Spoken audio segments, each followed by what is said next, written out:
Bonjour, je m'appelle Léa et aujourd'hui je vais vous raconter l'histoire de Hip Hop, ce chien qui a changé ma vie. Lorsque j'étais au collège, j'ai vécu une situation de harcèlement scolaire et ça a généré en moi un grand sentiment d'abandon et de trahison.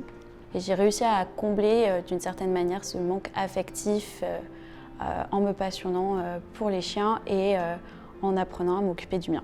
Je me rappelle du jour où je suis allée le chercher, c'était le plus beau jour de ma vie. J'avais des étoiles plein les yeux. Avec Hip Hop, j'ai toujours voulu faire énormément d'activités, que ce soit des activités sportives ou juste lui apprendre des petits tours. Par exemple, il montait sur mon dos, ce genre de choses. J'ai surtout fait avec lui beaucoup d'agility, des compétitions, j'ai donné des cours, j'ai même créé un club canin avec des amis. À travers tout ce panel d'activités que j'ai fait grâce à mon chien, ça m'a permis de reprendre confiance en moi, de mieux m'exprimer, de plus avoir peur de parler, de ne pas me sentir exclue.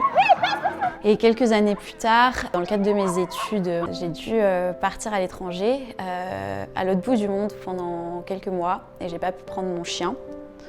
Malheureusement, il avait 8 ans et c'est à cette époque-là où il a déclenché une maladie qui n'a pas pu être soignée.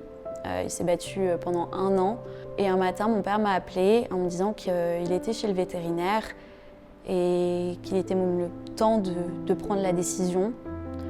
Et j'aurais pu attendre quelques jours, le temps que je puisse revenir sur Toulouse et lui dire au revoir. J'ai décidé de ne pas faire souffrir mon chien et j'ai dit à mon père de lui dire au revoir à ma place. Et aujourd'hui, je pense à toutes les belles choses que j'ai apprises parce que ce petit être a croisé ma route.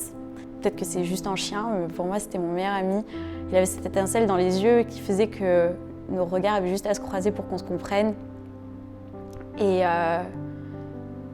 ouais, il était le chien d'une vie et c'était la mienne.